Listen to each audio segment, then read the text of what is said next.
प्रस्तुत है कृषि एवं किसान कल्याण मंत्रालय भारत सरकार द्वारा प्रायोजित कार्यक्रम किसान की बात।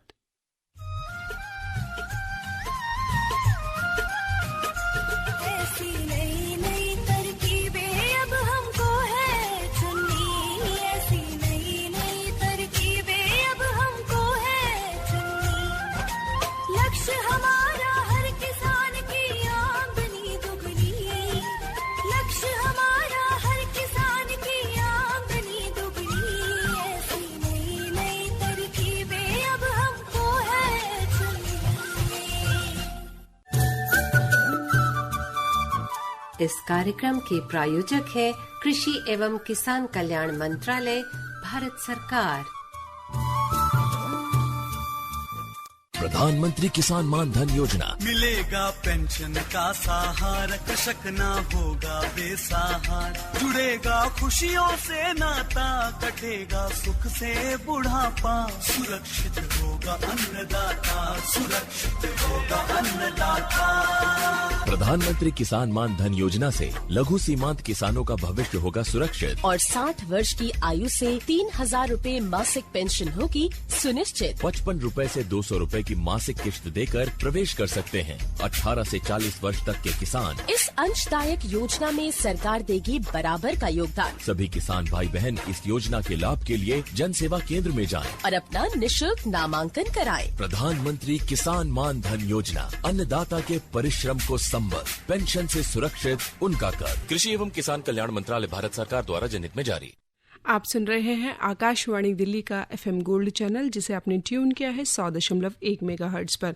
और रोजाना की तरह आप सभी का मनपसंद कार्यक्रम, जिसमें ढेर सारी जानकारियां हैं, खासतौर से हमारे किसान भाई बहनों के लिए, किसान मित्रों के लिए, ये कार्यक्रम जिसे हम कहते हैं किसान की बात, इसे लेकर हाजिर है मैं कोमल भारती और मैं निरंकार। करिए स्वीकार हमारी ओर से नमस्कार। नमस्कार कोमल, देखिए हमारे देश में जो हमारे किसान भाई हैं विभिन्न फसलों को उगाते हैं और कई ऐसी फसलें हैं जिनका उत्पादन पूरी दुनिया में हम पहले नंबर पर हैं। जैसे दुग्ध उत्पादन में हम पहले नंबर पर हैं, लेकिन कुछ ऐसी फसलें हैं जैसे दलहनी है और तिलहनी है, इनके क्षेत्र को और ज़्यादा बढ़ाए जाने की ज़रूरत है, क्योंकि खाद्य तेल को हम बाहर से भी आयात करते हैं, जिससे कि हमारी इकोनॉमी पर उसका असर पड़ता है। बिल्कुल। और ये जो खाद्य तेल है, लगातार हम इसकी आयात करने की जो सीमा है वो लगातार बढ़ती चली जा रही है। तो ऐसे में समय है कि हम इसकी और भी कुछ ध्यान दें। बिल्कुल। और तिलहनी फसलों का ज्यादा से ज्यादा हम उत्पादन ले, यानी खाद्य तेलों की अगर हम बात करें, इसको बढ़ावा देने के लिए भारत सरकार द्वारा राष्ट्रीय खाद्य मिशन पाम ऑयल की खेती करने के लिए बढ़ावा सरकार द्वारा दिया जा रहा है। और इस विषय पर हम खास जानकारी आज अपने कार्यक्रम में अपने भाइयों को दिलवाएंगे। और इसके लिए आज हमने स्टूडियो में आमंत्रित किया है डॉक्टर वीवी पटेल जी को, जो सहायक महानिदेशक हैं फल एवं रोपण फसलें, भारतीय कृषि अनुसंधान परिषद, पूसा, नई दिल्ली में। डॉक्टर साहब, आपका कार्यक्रम में स्वागत है। बहुत बहुत धन्यवाद और नमस्ते। और कोमल, अगर जैसे जैसे हम जानकारी लेंगे डॉक्टर साहब से, हमारे श्रोता हैं उनके मन में भी कुछ जिज्ञासाएं होंगी इस विषय पर, तो वो भी हमें संपर्क कर सकते हैं। बिल्कुल। और हम ये पूरी उम्मीद करते हैं और अपने श्रोताओं से हम लगातार हर कार्यक्रम में निवेदन करते हैं कि वो बढ़ चढ़ के हमारे कार्यक्रमों का हिस्सा बने और ज़्यादा से ज़्यादा जानकारियाँ जो है हमारे विशेषज्ञ जो यहाँ पर मौजूद होते हैं उनसे हासिल करें और अपनी खेती में या खेती से संबंधित जो भी कार्य आप कर रहे हैं उसमें उसका लाभ उठाएं। तो इसके लिए आप सीधे जुड़ सकते हैं हमारे स्टूडियो में टेलीफोन करके।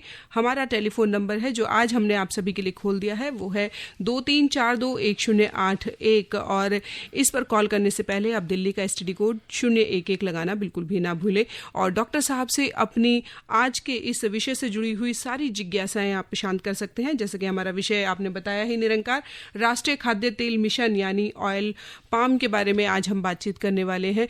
जैसे कि बहुत साल पहले हमने ये देखा कि निरंकार, जब हमारा देश जो है खाद्यान्न की कमी से गुजर रहा था, तो हमने एक हरित क्रांति की तरफ हम बढ़े। और आज जब हम खाने का जो तेल है वो दूसरे देशों से जब हम आयात करते हैं, तो अब हमें इस समय की जरूरत है कि हम तेल के जो क्षेत्र है उसमें भी हम कोई ना कोई ऐसी क्रांति लेकर के आए या कोई ऐसे मिशन लेकर के आए जाएं जिससे कि हम खाद्य तेलों पर जो है निर्भरता हमारी बाहर के देशों पर कम हो सके।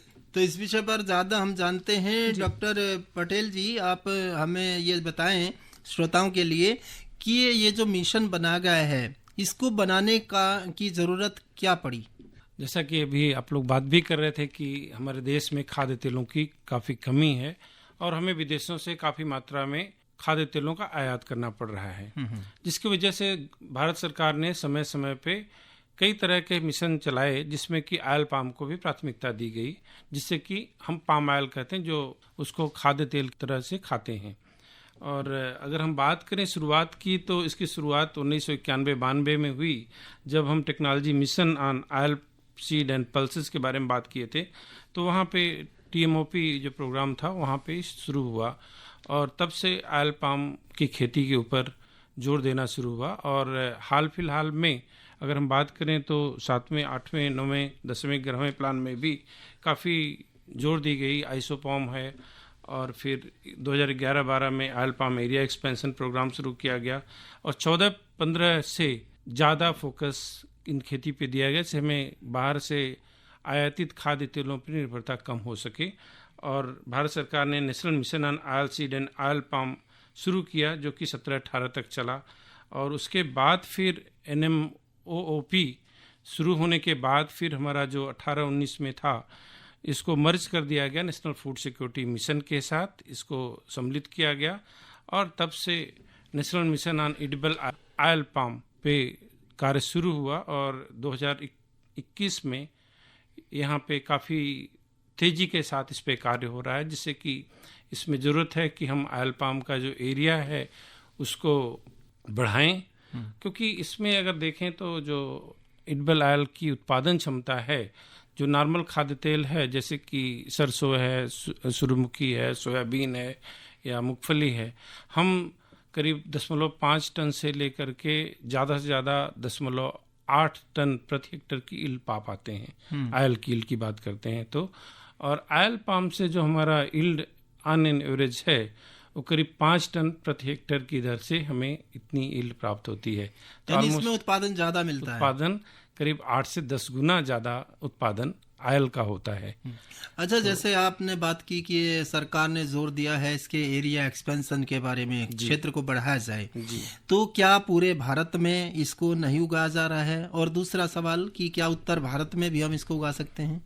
बहुत बढ़िया प्रश्न किया है। जो 2020 में कमेटी ने रिपोर्ट करी, तो उन्होंने इसके जो जलवायु है उसकी सूटेबिलिटी के लिए देखते हुए, मिट्टी की सूटेबिलिटी को देखते हुए कि कौन सी एरिया अच्छी है, इस तरह से 22 राज्यों में करीब 27.99 लाख हेक्टेयर ऑयल पाम की खेती के लिए, जिसे तेल ताड़ भी कहते हैं, इसकी खेती के लिए पाया गया। और ये एरिया ज़्यादातर कहेंगे दक्षिणी भारत में और पश्चिमी भारत में और पूर्वोत्तर हमारे राज्यों में इसकी खेती के लिए पाया गया है।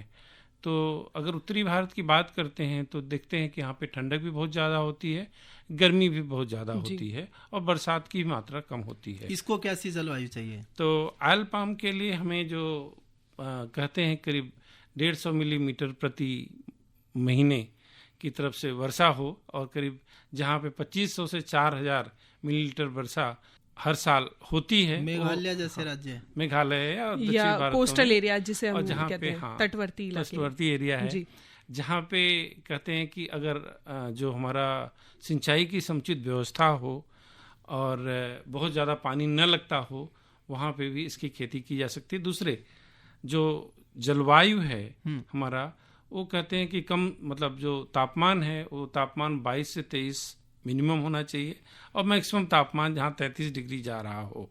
तो ये ऑयल पाम की फसल के वृद्धि के लिए बहुत अच्छी मानी जाती है। दिल्ली में तो हमारा 47 भी जाता है और 1 से 2 डिग्री भी ठंडक में चला जाता है। यानी दिल्ली और दिल्ली के आसपास के इलाकों में, दिल्ली जैसे है, उत्तर प्रदेश है, पंजाब है, हरियाणा है, राजस्थान है, ये सब क्षेत्र ऑयल पाम की खेती के लिए उपयुक्त नहीं है। अच्छा, जो उगा रहे हैं, हमारे कार्यक्रम को सुन रहे होंगे वो भी, हम ये भी जानना चाहेंगे कि क्या वैरायटी इसकी क्या क्या हैं? इसकी हमारा जो एक संस्थान है, Indian Institute of Oil Palm Research, Pedavegi में, आंध्र प्रदेश में, वहाँ से अभी 3 किस्में विकसित की गई हैं। स्वर्णा गोल्ड, गोदावरी गोल्ड और 2-3 किस्में और हैं। बेसिकली अगर हम इसमें बात करें तो 3 तरह के पेड़ होते हैं। एक ड्यूरा होता है, टेनरा होता है, पिसीफेरा होता है। जो टेनरा होता है वो हाइब्रिड होता है ड्यूरा और पिसीफेरा का। ड्यूरा में क्या होता है कि जो उसका सेल होता है बहुत थिक होता है, और पिसीफेरा में सेल होता है मतलब बीजी होता है। तो इन दोनों क्रॉस करके टेनरा हाइब्रिड बनाते हैं। ये टेनरा हाइब्रिड हमेशा खेती के लिए प्रयोग किए जाते हैं। तो उसका तो बीज भी एक बार इस्तेमाल होगा। हाँ, उसका हाइब्रिड बना करके, इसीलिए सीड गार्डन बनाने की बहुत ज़्यादा ज़रूरत होती है इसमें। और कैसे तैयार करते हैं आप ये भी बता दीजिए। हाँ, एक श्रोता साथ लाइन पे आ गए हैं, उन्हें पहले सुन लेते हैं। जी। हेलो, नमस्कार। नमस्ते जी। जी मैं हरियाणा के जिला मेवात के ग्राम चार के विद्यार्थी से बात कर रहा हूँ जी। अब साहब मेरा सवाल ये है कि जैसे सरसों का तेल होता है और मूंगफली का तेल, क्या हम इसका आयात विदेश से करते हैं तो कितना % हम विदेश से मंगवाते हैं और अपने यहाँ पर कितनी % हो जाता है लगभग? देखिए, ज़्यादातर हम विदेशों से जो आयात कर रहे हैं, जो क्रूड पाम ऑयल है उसका आयात ज़्यादा कर रहे हैं। वो इसलिए कि हमारे यहाँ जो उत्पादन है वो कम है। जी। और सरसों की खेती भी हमारे देश में काफ़ी मात्रा में की जा रही है। तो जो ज़्यादातर आयात है, हम कहेंगे करीब 55% के आसपास आयात हमारा इसी पाम ऑयल का ही होता है। जी। अच्छा, तो वो हम बात कर रहे थे कैसे पौधों को हम तैयार कर सकते हैं सर? जी, इसका क्या करते हैं कि जो संस्थान है बेसिकली वो बनाता है टेनरा हाइब्रिड, वो किसानों के बीच में जाता है और ये बीज को स्प्राउट्स के रूप में बाहर से भी हम लोग काफ़ी मात्रा में, जो प्राइवेट कंपनियां हैं काफ़ी मात्रा में आयात कर रही हैं। खैर, लौटते हैं डॉक्टर साहब के पास। और डॉक्टर साहब, आप बता रहे थे कि इसकी पौधरोपण के लिए पौधे जो है वो कहाँ से लें? जी, तो सीड गार्डन है, वहाँ से पौधे ले सकते हैं। और इसके लिए हम कहते हैं कि 1 से 1.5 साल का पौधा लगाने के लिए उपयुक्त होता है। और प्रति हेक्टेयर क्षेत्र में इसमें क्या बोलते हैं, त्रिकोणीय विधि से पौधे लगाए जाते हैं, जिसमें 9 × 9 × 9 मीटर की दूरी रखी जाती है। अगर इस तरह से देखें तो 1 हेक्टेयर का एरिया होता है 10,000 स्क्वायर मीटर, और 10,000 स्क्वायर मीटर एरिया में 143 पौधे आ जाते हैं। तो सर, इतनी दूर दूर लगाते हैं, क्या मतलब ये ज़्यादा फैलता है? फैलता है, इसकी पत्तियां थोड़ी फैलती हैं और इसीलिए इसको थोड़ा दूर दूर लगाते हैं। पत्तियां सिकोड़ नहीं सकते हैं क्योंकि इससे क्या होता है कि जो पौधों की प्रकाश संश्लेषण की क्षमता होती है वो कम हो जाती है, इसीलिए इल इफेक्ट होता है। लेकिन ये है कि जो बीज का एरिया है इसके लिए बड़े अच्छे इंटरक्रॉपिंग मतलब सहफसली भी प्रयोग कर सकते हैं। उनके बीच में भी नई फसलें, खास करके अगर हम दक्षिणी भारत में देखें तो हेलिकोनिया फूल जो होता है या जिंजर जो फूल के लिए प्रयोग होता है, इस तरह से कोकोआ की खेती बड़ी अच्छी होती है। इसको प्रायोगिक स्तर पे पाया गया है, काफ़ी मात्रा में मतलब लाभदायक होती है। कितना समय लेती है ये बढ़ने के लिए? ऑयल पाम की जैसे कि लगाने के चूँकि 1.5 साल का आसपास पौधा होता है और लगाने के करीब 18वें महीने से 24वें महीने तक फूल आना शुरू होता है। लेकिन उस वक्त हम कहते हैं कि फूल हटा देना चाहिए जिससे कि तना मजबूत हो। तो उस प्रक्रिया को अब्लेशन भी कहते हैं और अब्लेशन के लिए जो औजार है उसके लिए विकसित किया गया, क्योंकि कभी कभी उस फूल को खींच के तोड़ने में पेड़ को भी डैमेज होता है, उसको नुकसान पहुंचता है। तो 3 साल का जब पौधा हो जाता है तो मानते हैं कि अब उससे फल लेने लायक वो तैयार हो गया है। और ये 3 साल से 8वें साल तक हर साल उपज बढ़ती जाती है और 8वें साल तक पहुंचने के बाद 20 metric ton fresh fruit bunches जो हम लोग उसको तोड़ते हैं उतना उपज आ जाती है। और खुशी की बात बताऊं आपको कि जो हमारा संस्थान पेड़ाबगी में काम कर रहा है उसने कुछ किसानों के से साथ भी किया है। तो कुछ किसानों का जो खेत पे उपज आया है 40 टन से 50 टन प्रति हेक्टेयर की दर से उपज आया है। तो अगर हम ऑन एवरेज 20 टन मानते हैं तो उसमें करीब 40% के आसपास कह लीजिए तेल निकलता है, 40 से 50%।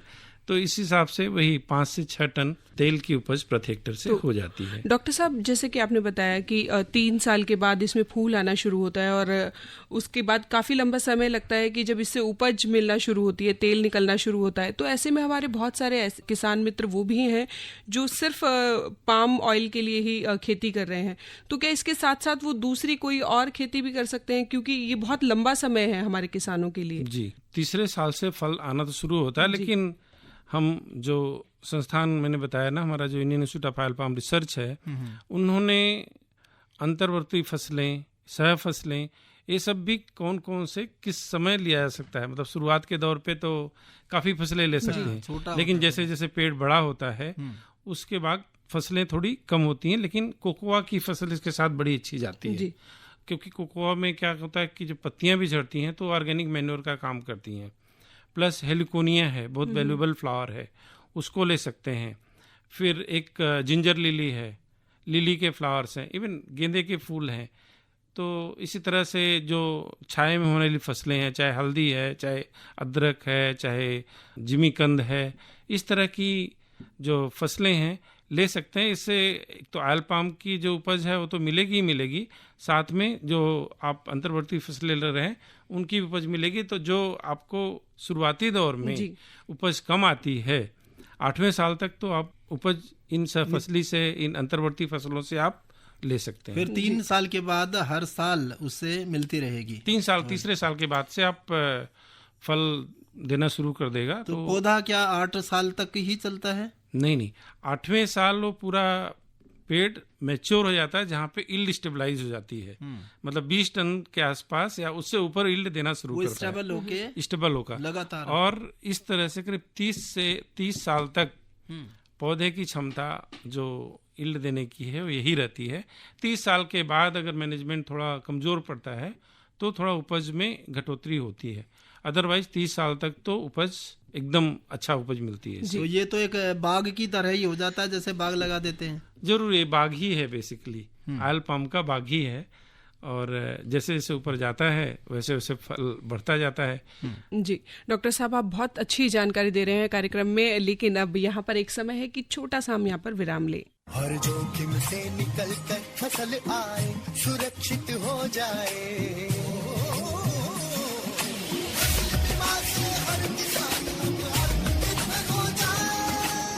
संकट के समय प्रधानमंत्री फसल बीमा योजना किसानों के लिए वरदान है।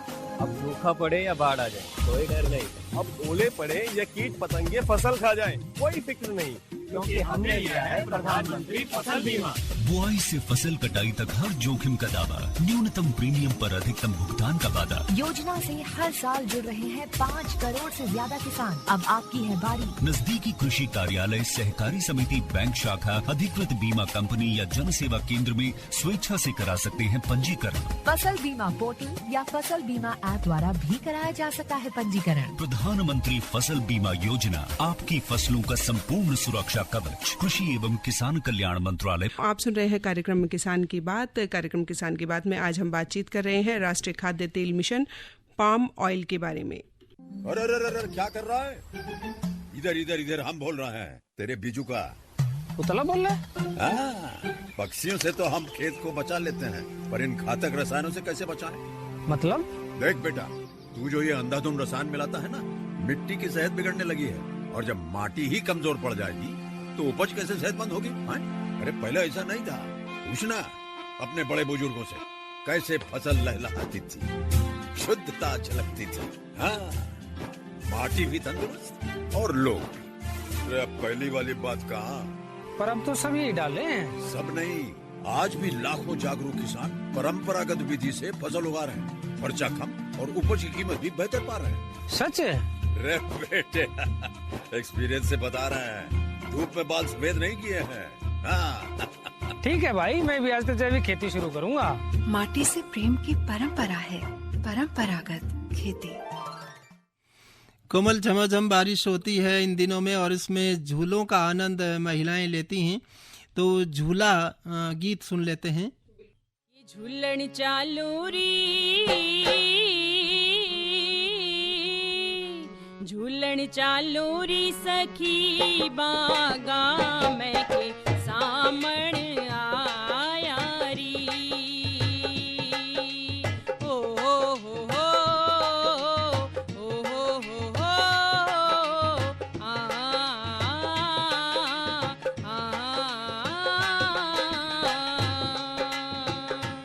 झूलन चालू री सखी बागा मैं के सामण आया री।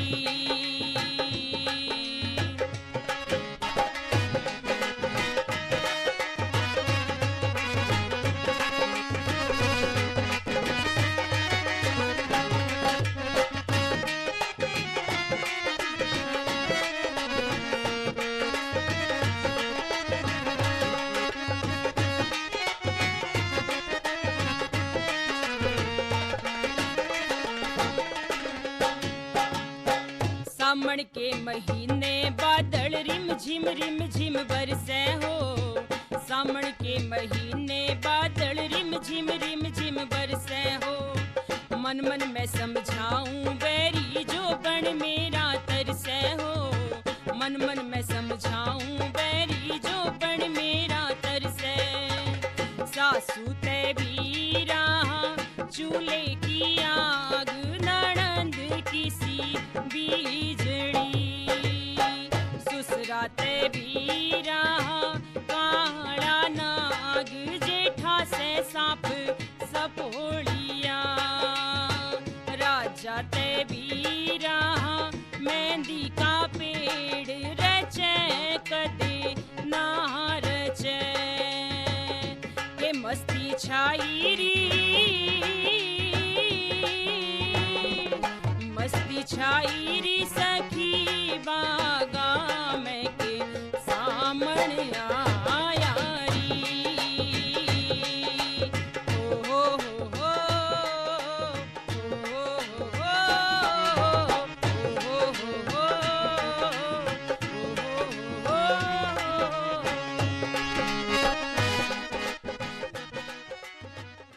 डॉक्टर बीबी पटेल जी, आपका कार्यक्रम में फिर स्वागत है। थैंक यू, धन्यवाद। अब हम ये जानना चाहेंगे कि इस फसल को लेने के लिए कितने पानी की जरूरत पड़ती है? देखिए, इसमें यह है कि आपको एसोड इरिगेशन तो चाहिए ही चाहिए, मतलब सिंचाई की व्यवस्था चाहिए ही चाहिए। और ये देखा गया है कि जो गर्मी का महीना होता है उसमें थोड़ा ज़्यादा पानी की ज़रूरत होती है, जो नॉर्मल सीजन होता है उसमें कम। तो जो माना गया है करीब 150 से 200 लीटर, जो बड़ा पेड़ है, जो 8 साल का पेड़ हो गया है, इतनी पानी की आवश्यकता होती है। तो अगर उसी हिसाब से किसान भाई अपना ड्रिपर, क्योंकि जब भी ऑयल पाम के लिए जाते हैं तो मैं कहूँगा कि ड्रिप इरिगेशन का ही प्रयोग करें। उससे सिंचाई की बचत होती है, पौधों को उचित पानी मिलता है। और आप एक मेजर्ड, जितना हम कहते हैं ना, नाप के पानी, जितना पौधों की आवश्यकता की, जो 150 से 200 लीटर पानी की मात्रा बताई प्रति पाम प्रतिदिन, इतनी की ज़रूरत होती है, तो आप आसानी से दे सकते हैं। दूसरी बात, सिंचाई के वक्त एक और ध्यान देने की ज़रूरत है। अगर आप मल्चिंग कर सकते हैं खेतों में, जो पेड़ों के पास, तो क्या होता है कि पानी का जो इवापोरेशन है ऊपर उड़ता है, वो कम हो जाता है और नमी कंजर्व रहती है, इससे पौधों की बढ़वार अच्छी होती है। और जो ज़मीन में जो हमारे मित्र की कीट हैं और जो मित्र जीवाणु हैं, उनकी मात्रा बढ़ोतरी होती है। और न्यूट्रिशन के बारे में भी थोड़ा जानकारी चाहेंगे सर। ऑयल पाम भी एक ऐसा फसल है जिसको हमको न्यूट्रिशन देना बहुत ज़रूरत होती है। और हम जब वो पेड़ पूरा करीब 3 साल के बाद कहते हैं कि इसकी डोज पूरी देना शुरू कर देना चाहिए। जैसे कि फल वाली फसलों में हम कहते हैं कि 8वें साल से डोज पूरी होती है, इसको तीसरे चौथे साल से हमें डोज पूरी हो जाती है। इसके लिए करीब 2.5 किलो यूरिया और 3.5 किलो सिंगल सुपर फास्फेट और करीब 2 किलो पोटेशियम क्लोराइड, यानी सल्फेट ऑफ पोटास दे दें तो बहुत अच्छी बात है, नहीं तो म्यूरेट ऑफ पोटास प्रति वृक्ष प्रति वर्ष देना चाहिए। और इनको 3 स्प्लिट में देते हैं, मतलब एक साथ ही न दें, क्योंकि मात्रा ज़्यादा होती है, पौधे जल जाएंगे।